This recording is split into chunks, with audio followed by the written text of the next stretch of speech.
शिवसेनेचे आमदार संजय गायकवाड आपल्या सोबत आहे. आपण त्यांच्याशी बातचीत करणार आहोत. सर, अधिवेशनाचा आजचा 5वा दिवस आहे, शुक्रवार आहे आणि केवळ 2 दिवसावरती अधिवेशन येऊन राहिलं आहे.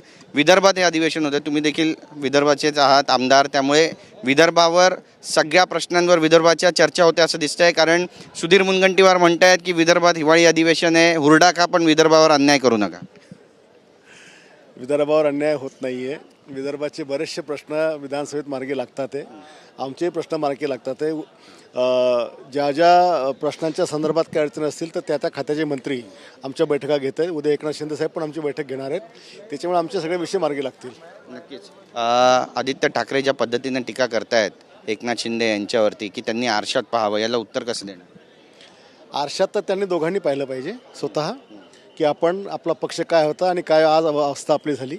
एकेकाळी शिवसेनेचे किती आमदार होते आणि आज किती आहेत आणि आपण कोणासोबत गेलो आणि खरोखर बाळासाहेबांचा चेहरा त्यांनी बाजूला ठेवावा की हे यांना पटेल का म्हणून स्वतःला प्रश्न करावा. नक्कीच. पण तुमचा देखील ते विषारी साप म्हणून उल्लेख करतात आणि ॲनाकोंडाला तुम्ही चावायला निघालेत असं म्हणताय. कोणता विषारी साप? विषारी साप म्हणजे काय? ॲनाकोंडा 25 वर्ष मुंबईची महापालिका गिळंकृत करत होता. त्या ॲनाकोंडाच्या तावडीतून आता ती महापालिका आम्हाला काढायची आहे आणि ती महायुती ताब्यात घेणार आहे आणि मुंबईकर ते पुण्याचं काम करण्यामध्ये मदत करणार आहेत. नक्कीच. काल उपमुख्यमंत्री एकनाथ शिंदे आणि रवींद्र चव्हाण जे भाजपचे प्रदेशाध्यक्ष त्यांच्या 2 तास बैठक झाली महायुती संदर्भात, महानगरपालिकेच्या संदर्भात आणि इतर सगळ्या निवडणुकांसंदर्भात. यामध्ये आता महायुती म्हणूनच सगळ्या निवडणुकांना सामोरं जायचा हा निर्णय घेण्यात आल्याचं समजतंय. कसं पाहता, या निर्णयाचं स्वागत करणार आहात का? आणि तुम्ही स्थानिक इथले आमदार आहात, ज्या ज्या ठिकाणी भाजप आणि शिवसेना यांच्यामध्ये थेट लढत काही ठिकाणी आहे, मग अब्दुल सत्तार यांचा मतदारसंघ असू द्या किंवा इतर मतदारसंघ असू द्या, तुमचाही मतदारसंघ त्याच्यामध्ये आहे, कसं लढणार? नाही, शिवसेना भाजपाच्या महायुतीमध्ये लढूनच महायुतीचा फायदा आहे आणि 29 महापालिका ज्या आहे या तिन्ही पक्षांनी एकत्रित लढल्या पाहिजे ही सर्वसामान्य कार्यकर्त्याची भावना आहे आणि एकत्र झालं तरच आपल्याला महाविकास आघाडी उद्ध्वस्त करता येईल. पण तुमच्या इथे जो शिवसेना भाजप असा संघर्ष काही दिवसांपासून पेटतोय, त्याला कसं थोपवणार आणि महायुती म्हणून सामोरं जाणार, बैठक करणार, एकत्र चर्चा करणार, जागा वाटपाचा काही फॉर्म्युला ठरवणार, पुढे कसं जाणार? माझ्या बुलढाण्यामध्ये शिवसेना भाजपचा वार नाही आहे, आमचं भांडण नाही आहे. भाजपने जो चुकीच्या लोकांच्या हाती पक्ष दिलेला आहे, जे काही ज्याला मी उपऱ्या हा शब्द वापरतो, चुकीच्या लोकांच्या हाती पक्ष गेल्यामुळे आमचे तिकडे वाद झालेले आहेत. मूळ भाजपशी आमचा वाद नाही आहे आणि तुम्हाला 21 तारखेला दिसेल की ते उपरे संपलेले असतील. त्याच्यामुळे भाजप आणि आम्ही एकत्रच आहोत. नक्की. म्हणजे उपरे संपतील आणि मग भाजप आणि शिवसेनेची युती होईल असं म्हणायचं तुम्हाला? महायुती धर्माचं पालन होईल बुलढाण्यात? 100% होईल. आम्ही भाजपच्या लोकांना सोबत घेऊन काम करू. तपोवनमध्ये साधू संत हैराण झालेले आहेत, त्यांनी निषेध केलेला आहे आणि मंदिरांच्या बाबत सुद्धा त्यांना आता नोटिसेस पाठवण्यात येत आहेत. कसं पाहता येईल?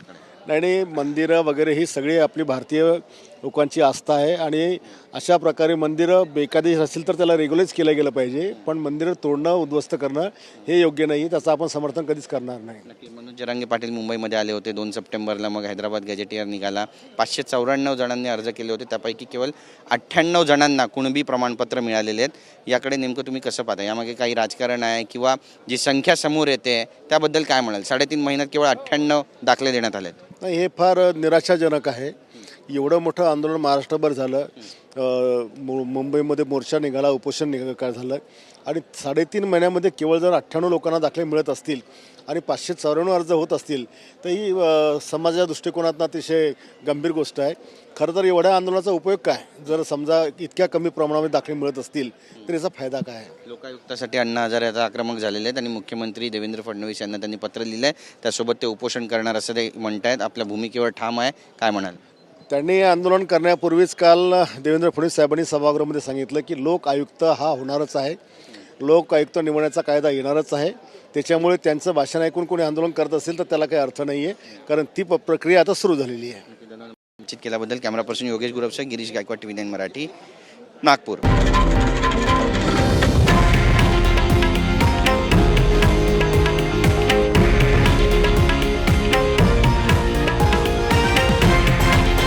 हे आहे देशातील नंबर 1 न्यूज नेटवर्क आणि आपण पाहत आहात TV 9 मराठी, एकमेव.